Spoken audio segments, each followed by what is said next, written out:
Grand Rising, happy Sabbath. A lot of people have asked me if I have any information about Iraq. Well, I can tell you that in our Silver Soul Tribe membership, we discuss breaking news as it relates to what's going on in Iraq.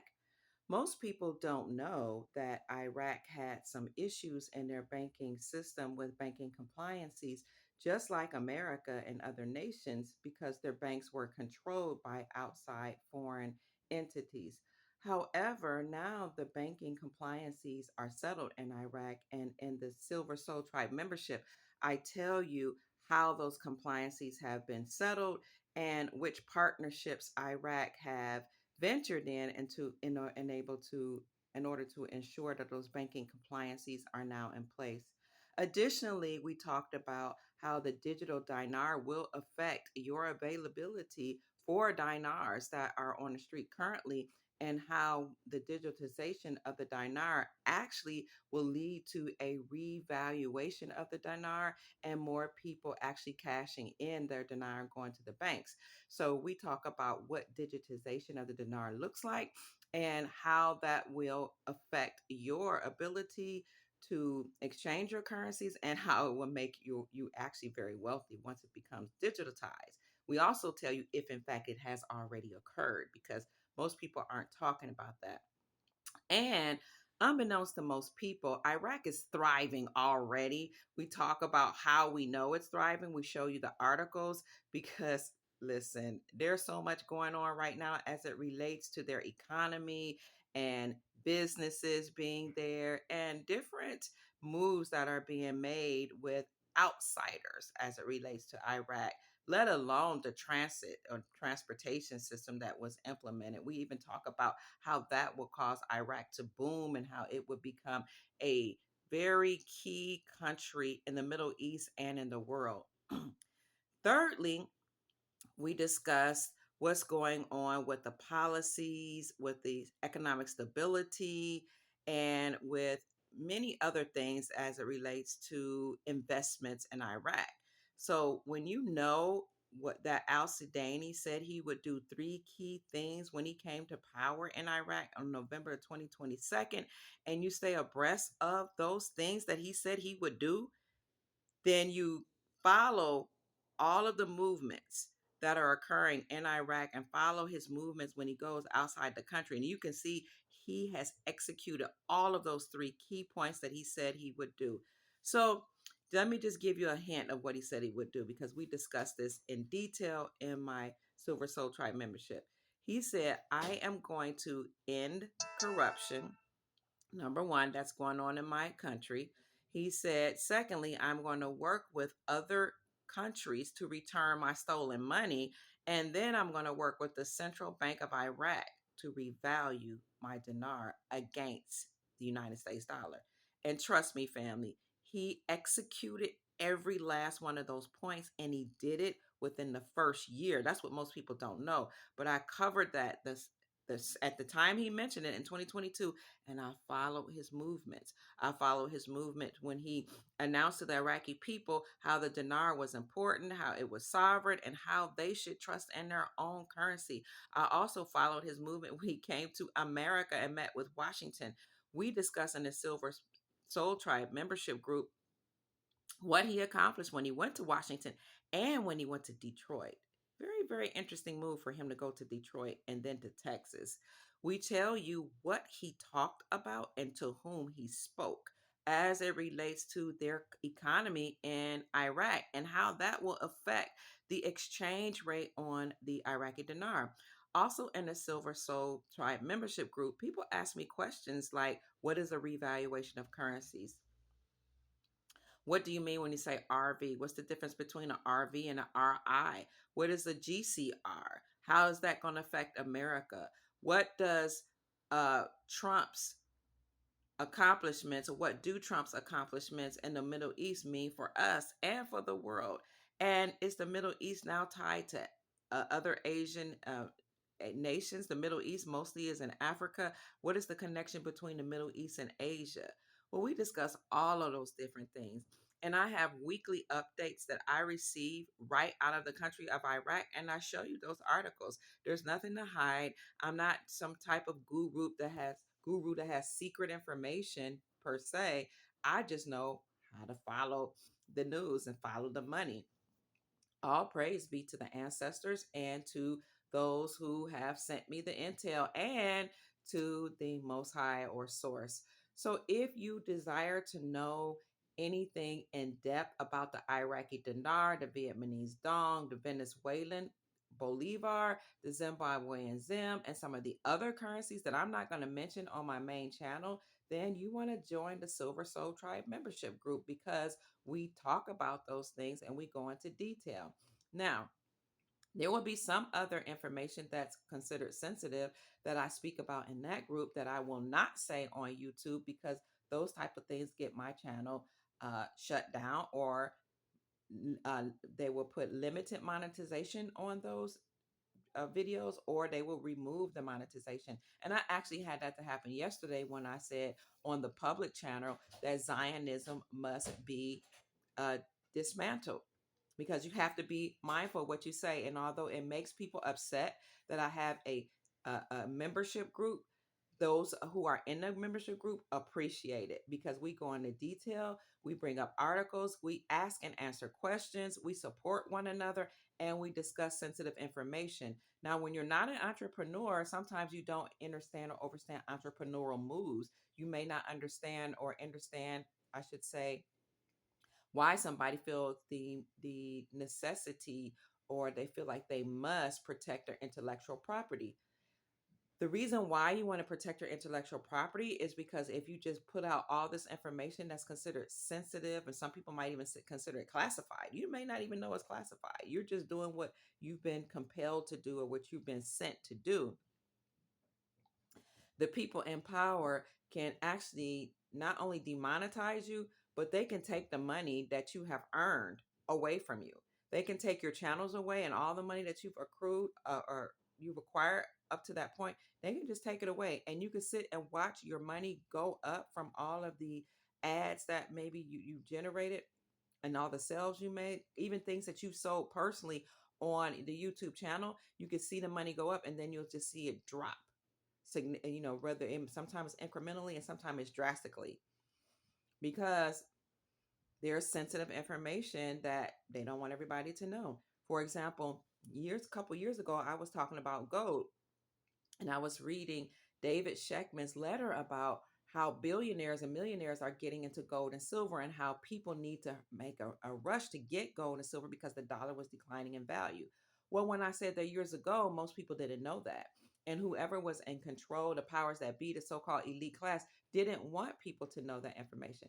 David Sheckman is Andy Sheckman's father. He is the originator or the creator of Miles Franklin Precious Metals Company.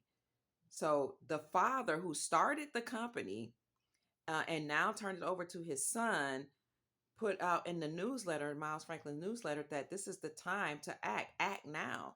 And when I read that letter a few years ago, and I was urging people to please, if you have extra savings in USD, I was saying the dollar is about to decrease in value significantly because we just came out of COVID. I said, please, if you have extra funds or you want to preserve your wealth, roll it over into silver and gold. And here is my source, David Sheckman, who is the creator and owner of Miles Franklin Precious Metals Company, has said the same thing. I'm echoing his sentiments. He should know because he's in the business and he had been in it for many decades. Well, while I was reading the article and I was giving my commentary, YouTube shut my channel down and said I was inciting violence. That was about the third or fourth time they shut my channel down. Whenever I would talk about different moves that Trump was making, they would shut my channel down. And that was under his first administration. Whenever I would talk about certain cases that were going on, like the Brunson case, after I had actually interviewed Lloyd Brunson twice, and he brought a case against Joseph Robinette Biden, my channel got shut down. So it's not only just about financial news, but some geopolitical news also is sensitive.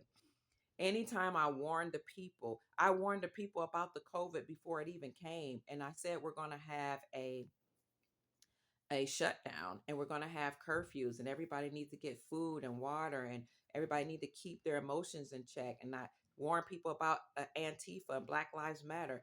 I put out at least it was at first a notice on my Facebook page. And um, then that's when Facebook continued, like they vamped up their censorship of me and they tried to keep me from speaking. And not only Facebook, but then it spread to LinkedIn. And who would have thought LinkedIn would censor you? And all of my social media outlets, even Instagram and TikTok. So interestingly enough, that was before COVID, but somebody had the presence of mind to take my email. And that I'm so grateful to them. He went by the name of Mr. Ed. He took my email and gave me credit. He took the whole, not my email, but my whole note to the people, warning the people that COVID was about to come and shut down and how we were going to have troops on the ground. We're going to have a curfew, et cetera, et cetera. So keep your emotions in check and stock up food. And I was like, all this is about to happen, but behind the scenes, they're going to have mass arrests. He took out down that post and he submitted it to Before It's News, a rumor mills, and some other uh, prolific um, independent news sources, and it went viral. My article went viral right before the pandemic, and I started getting calls from the different people all over the state. And then on my social media, people I started notifying me out of the country saying thank you. I had no idea that it had gone, my article had gone viral. Then somebody sent it to me and I was like, wow, it's really in print on all these independent sources. And it was on a popular YouTube channel at that time called And We Know. And it was like Dr. Kia Pruitt says. And then, I just started going viral all over the internet. But that was information that was very sensitive. So even though the information was going viral, some people believed it. Some people criticized me heavily. They called me a white supremacist. They called me an Uncle Tom. They said I had a lot of gall to support Donald Trump. They said I wasn't a real woman. Said I needed to be grabbed by the vajayjay. My life was threatened. I was threatened to be raped and all type of things. It got so bad on social media that with some people that claim to know me, some people even had me on their podcast because my views were so opposite of most people at that time that my sons had to step up and they've always protected me, but they were like we became even more heavily armed because they were like, we have to protect our mother at all costs. These people are threatened by the information that she's getting. It was so bad I was sometimes concerned about walking down the street because people were that angry with me saying they were going to take my life because I supported the conservative party and I supported the movement of Donald Trump. This is before people got on the Trump train. This is like in the beginning. Before that, I was loved for making trips to Africa and visiting gold mines and visiting different countries and talking about the food. And, I became a queen mother in Ghana. I was made a queen mother. I was courted by a chief. I didn't even know I was being courted, who wanted to make me one of his wives. This is one of the so-called smaller kings in Ghana. And we've met prelates. My son's godmother is Malcolm X's oldest daughter. Who became very close to him after she started teaching classes in Louisville, and he and some of my other sons played for high so-called high up entertainers that she knew when she would have these really classy functions in Louisville, Kentucky. So we would mix and mingle with people that were celebrated, and at the same time, I was reporting on news that most people did not buy into because a lot of people were liberals back then. And I was reporting on PDF and a lot of things that was going on in my community that I saw in secret societies and underground tunnels and caves and all this stuff that was going on before it was mainstream. This was before President Trump was president. So I was already well known in the States to the extent that if I would go to Africa, people would recognize me when I would go to Africa. With Dr. Pruitt, I'd be on the street. I didn't even know people knew who I was. But once Trump became president and I then took my social media from Facebook to all platforms and I started my YouTube channel, that's when things became very serious. No more did I have like threats on my life, but people started reporting my channels. People got jealous that I would get certain news before they would, and so they would report my channels and they would tell their followers not to listen to me. And it got really weird because I was like, I'm just over here minding my business, trying to liberate the people. But I learned my lesson, and one lesson that I learned is that everything that you know is not for everybody to hear, and some information that is considered sensitive should be kept sensitive until the time is right for people to hear it, because some people will attack you. And my energy is important. My life is important. My private parts are important because I was really threatened to be raped. My children are important. My grandchildren are important. My little income, I shouldn't even call it the income that God has blessed me with, is important to me. People have come on my channel and become so wealthy. I've watched, they've sent me the statements how being on my channel have brought them in millions. Do you hear me? Millions within a month or two. People have come on this channel and their business has grown so well, so much that they're larger than life. They're way larger than I am. But that is because this channel is anointed and because the ancestors put their hands on me and the ancestors commissioned me to do this work. The ancestors sent beings that look like me to come and talk to me. They told me they were not from this planet or this plane and told me what to do. They told me to raise the vibrations of the planet. They told me that they had come to halt all of the bad that the other beings had destined for humanity. They told me that the new world order was intended to depopulate the planet, but that I shouldn't be concerned about it or worry about it, be upset about it anymore, because they halted it. And they gave me instructions to come and encourage and inspire the people and to raise the vibrations of the people. And that's what I do every single week. So if you enjoyed the channel, like it, subscribe to the channel, and share the videos that I have on my channel. But if you want detailed information about the financial forecast that will help you become wealthy and leave a legacy for your family, then join the Silver Soul Tribe membership. And we're going to start a gold membership as well. For those that join the membership within the first 7 days, I granted an ounce of silver. Nobody talks about that and how I send money and gifts to the people, but God knows. My name is Dr. Kia Pruitt. I hope I said something to raise your vibrations and inspire you to create an amazing, magnificent life that you desire and deserve. Peace.